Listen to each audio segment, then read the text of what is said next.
میں ایک دفعہ بائک میں آ رہا تھا, 20 سال پرانا واقعہ ہے, پولیس والوں نے روک لیا مجھے یہیں انڈا موڑ پہ. میں یہاں رہتا نہیں تھا, کسی کا 22 سال سے بھی زیادہ ہو گیا ہوگا. روک لیا مجھے.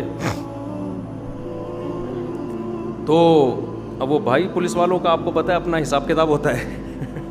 مٹھائی مانگ رہے تھے. میں نے کہا کہ یہ تو رشوت ہے, میں نہیں دے سکتا. بعد انہوں نے دیکھا کہ یہ صوفی ٹائپ کا آدمی لگ رہا ہے, انہوں نے چھوڑ دیا. اب ہم جب تھوڑا آگے گئے نا, میں واپس آیا, میں نے اپنی جیب سے, مجھے یاد نہیں کتنے پیسے تھے اس وقت, اچھے خاصی رقم نکال کے میں نے ان کو گفٹ دی. میں نے کہا اب یہ رشوت بولو. میں نے کہا اگر میں پہلے دیتا تو یہ رشوت ہو جاتی, ناجائز ہوتا. نہ دینے سے آپ کے ذہن میں یہ بات آ رہی ہوگی کہ مفتی صاحب, یہ مولانا صاحب, یہ جو بھی صوفی صاحب ہیں, ان کو پولیس والوں سے کوئی دشمنی ہے. لیبل لگا رہے ہیں رشوت کا کہ رشوت نہیں دے سکتا میں. بعض دفعہ لیبل اچھا ہوتا ہے, اندر مسئلہ ہوتا ہے پیسہ بچاؤ, نکلو یہاں سے. تو میں نے کہا ہمیں پتہ ہے آپ صبح سے یہاں ڈیوٹی دے رہے ہو یار, آپ کی بھی تنخواہیں کتنی کم ہے پولیس والوں کی, پتہ ہے آپ لوگوں کو؟ کبھی جاؤ ذرا تھانے میں جا کے دیکھو. کام آپ نے لگا دیا ڈاکوؤں سے دو بدو لڑنا. صحیح ہے نا, کام کتنا ٹینشن والا ہے, اور تنخواہ آپ کیا دے رہے ہو. میرے تو جب تعلقات ہوئے نا پولیس والوں سے بھی اور حکومتی اہلکاروں سے بھی, سب بیان سنتے ہیں تو سب سے سلام دعا ہوئی. تو پولیس والوں کی تنخواہیں دیکھ کے وہ لگتا ہے کہ ان کے فری میں پراٹھے بنتے ہیں ہوٹلوں کے. جائز نہیں ہے, میں کوئی ترغیب نہیں دے رہا, لیکن بھائی آپ کام ان سے کیا لے رہے ہو. کراچی کے حالات کنٹرول کرو جہاں ہر گلی محلے میں ڈاکو گھوم رہا ہے, تنخواہ آپ ایسی دے رہے ہو کہ اس میں. وہی مجھے یاد آیا, ہم نے بچپن میں ایک مزاحیہ پروگرام دیکھا تھا, ایک عامل تھا. عامل لوگ بکواس کرتے ہیں, جھوٹ بولتے ہیں, لیکن وہ عامل بنا ہوا رشتے بھی کراتا ہے نا. ایک خاتون آئی, کہنے لگی میری ایک ڈاکٹر سے شادی کرا دو. عامل نے کہا ٹھیک ہے میں جادو وادو کروں گا, تیری ڈاکٹر سے شادی ہو جائے گی, 500 روپے دے دے, 5,000 روپے دے دے. اس نے کہا 5,000 نہیں, میں تو 500 روپے دوں گی. اس نے کہا 500 روپے میں ڈاکٹر ملتا ہے کیا؟ 500 روپے میں تجھے ڈاکٹر ملے گا؟ تو آپ بتاؤ ان تنخواہوں میں ڈاکوؤں سے پھر بھی کر لیتے ہیں. ابھی یہاں الحمدللہ ڈاکوؤں کو مارا ہے, ادھر صدیقی مارکیٹ میں 2 پولیس والوں نے اس تنخواہ میں مار دیا ڈاکوؤں کو. اور ایسے میرے بھانجے نے خود یہ مقابلہ دیکھا, دو بدو لڑائی ہوئی ہے اور الحمدللہ پولیس والوں نے ڈاکو مار دیے, دو بدو سامنے لڑائی ہوئی ہے. میں نے کہا یار اس تنخواہ میں ڈاکو مار دیے نا, ان کو نشان حیدر ملنا چاہیے. اس تنخواہ میں ڈاکو مار دیے یار. ڈاکو مارنے کا مطلب اپنی جان بھی جا سکتی ہے. کہ بھیکاریوں کو تو لوگ پیسے دے رہے ہوتے ہیں, رشوتوں میں بھی دے رہے ہوتے ہیں, خود سے کبھی جذبہ نہیں آتا. پولیس والوں کو رشوت نہ دیا کرو, لیکن کہیں دھوپ میں کھڑے ہوئے ہو نا, ویسے ہی پیسے پکڑا دیا کرو کہ یار آپ بھی ہمارے لیے ایک سرمایہ ہو. کچھ نہیں تو آپ کہہ سکتے ہیں نا گڑبڑ ہو رہی ہے. میں آپ کو بتاؤں, اگر ادارہ ختم ہو جائے نا, پھر جو لاشوں کے انبار ملیں گے آپ کو, وہ میں اور آپ کنٹرول نہیں کر سکتے.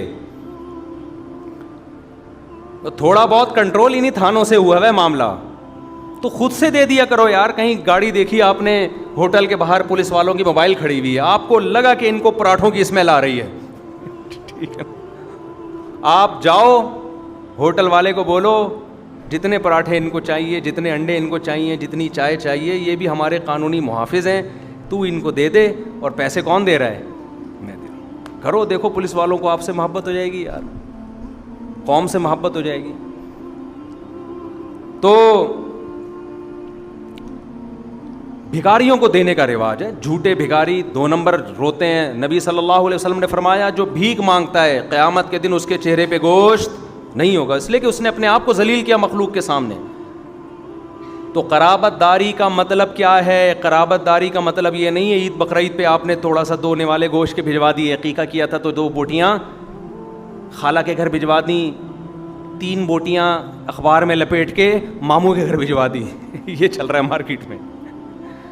قرابت داری جوڑنے کے لیے قربانی دینی پڑتی ہے, اور قربانی روکھڑا خرچ کیے بغیر نہیں ہوتی. میں آپ کو بتاؤں, اللہ قرآن سے پتہ چلتا ہے جو آدمی پیسہ خرچ نہیں کرتا خدا کو راضی کرنے کے لیے, اللہ اس کی اللہ سے محبت کے دعوے کو قبول نہیں کرتے. اللہ کہتے ہیں تیرا اگر مجھ پہ ایمان ہے تو پیسے کیوں نہیں نکال رہا, تو پیسے کیوں نہیں خرچ کر رہا. میں آپ کو ایک مثال سے بات سمجھاتا ہوں. دیکھو ایک آدمی آیا آپ کے پاس, کہنے لگا ایک پراپرٹی ہے, اس میں آپ 30 لاکھ روپے دو, میرا پکا وعدہ ہے کہ یہ 1 سال میں 50 لاکھ کی ہو جائے گی. اور اس نے ڈاکومنٹس دکھایا کہ کام ہو رہا ہے, کمپنی بھی بڑی مضبوط تھی. فوراً آپ کو خیال آئے گا نا, یقین ہو جائے کہ اس میں 2 نمبر ہی نہیں ہے. بھائی یہ پروجیکٹ ہے, کام ہو رہا ہے, اور مجھے پتا ہے کہ واقعی یہ 30 کے کتنے ہو جائیں گے, 50 ہو جائیں گے, یہ 20 کے 50 ہو جائیں گے.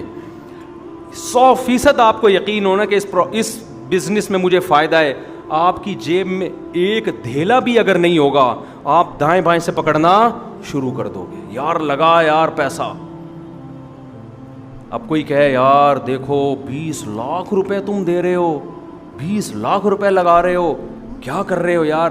آپ کیا کہو گے؟ بھائی میں دیکھ رہا ہوں کہ اس سال کے بعد یہ کتنے ہو جائیں گے, ڈبل ہو جائیں گے. میں یہ دیکھ رہا ہوں, میں قرضوں پہ گزارا کر لوں گا. ہم نے ایسے لوگ بھی دیکھے ہیں کہ انہوں نے بزنس میں قرضے لے کے پیسہ لگایا, ان کو یقین تھا اس بزنس میں دگنا ہو جائے گا, تو انہوں نے کہا کوئی بات نہیں, پیٹ کاٹ کے سال گزار لو, بیوی بچوں کو بھی سوکھی روٹی کھلا دی کہ 1 سال گزارا کرو, اس کے بعد ہم سونے کے نوالے کھائیں. بیگم بھی راضی, کوئی بات نہیں, میں سوکھے پاپے کھا لوں گی, کوئی مسئلہ نہیں ہے. اللہ کہتا ہے مجھے جو تم پیسہ دے رہے ہو نا, جو بہن بھائیوں پہ خرچ کر رہے ہو, یہ جو بہن بھائیوں کو نہیں دے رہے, یہ کس کو دے رہے ہو؟ مجھے دے رہے ہو. اور میں ایسی ذات ہوں, وَلِلَّهِ خَزَائِنُ السَّمَاوَاتِ وَالْأَرْضِ, میرے پاس زمین آسمان کے خزانے ہیں, مجھے پیسوں کی ضرورت نہیں ہے. میں تمہارا امتحان لے رہا ہوں کہ یہ جو تم کہتے ہو کہ ہم اللہ کو مانتے ہیں, رزق اللہ کے ہاتھ میں, یبسط الرزق لمن یشاء, جس کے لیے چاہتا ہے رزق بڑھاتا ہے, جس کے لیے چاہتا ہے رزق تنگ کر دیتا ہے. یہ تمہارے خالی پیلی کے زبانی دعوے ہیں, یہ دل سے کہتے ہو. تو دل سے کہنے کے لیے ضروری ہے کہ روکھڑا خرچ ہو. اللہ زبانی محبت کے دعوے کبھی نہیں مانتا, کوئی دنیا نہیں مانتی, اللہ کہاں سے مانے گا؟ ابے آپ اپنی بیوی کو کہہ رہے بیگم میں چاہتا ہوں تمہارے لیے آسمان سے تارے توڑ کے لے آؤں, میں چاہتا ہوں, میں بس مجھے تم سے اتنی محبت ہے. کہتی ہے چلو آج 2 پراٹھے لے آؤ آپ ناشتے میں. آج گھر میں ناشتہ نہیں کرتے آپ, ہوٹل کے مفتی صاحب بہت پراٹھے کر رہے ہوتے ہیں, انڈے پراٹھے سن کے نا, صرف شادیوں والے بیان آپ سنتے ہو, انڈے پراٹھوں والے بھی سنو. آج ناشتہ کہاں سے آئے گا؟ باہر سے آئے. باپ نے کہا یار میری تنخواہ 30,000, جیب میں ہاتھ ڈالا, 2 پراٹھے کیلکولیشن, 2 انڈے کیلکولیشن, یہ بیگم یہ مناسب؟ پراٹھوں سے کولیسٹرول بڑھتا ہے, ویٹ گین ہوتا ہے. بیگم تم ویسے ہی, تمہیں وہ میں نے کہا تھا نا موٹی, تو اپنا تو ویٹ کر, تمہیں موٹیویشن کی ضرورت ہے, اپنا ویٹ تم نے کم. یہ تقریریں شروع کر دیں. وہ کہے گی آپ پراٹھا نہ کھلائیں, پیزا نہ کھلائیں, آپ مجھے ہوٹلنگ نہ کرائیں, لیکن یہ جو باتیں آپ کرتے ہیں نا, مجھے تم سے بہت محبت ہے, یہ جملہ مجھے زہر لگتا ہے. کائنڈلی آئندہ یہ الفاظ نارمل جیسے دوسرے کے میاں رہتے ہیں ویسے ہی رہا کریں آپ.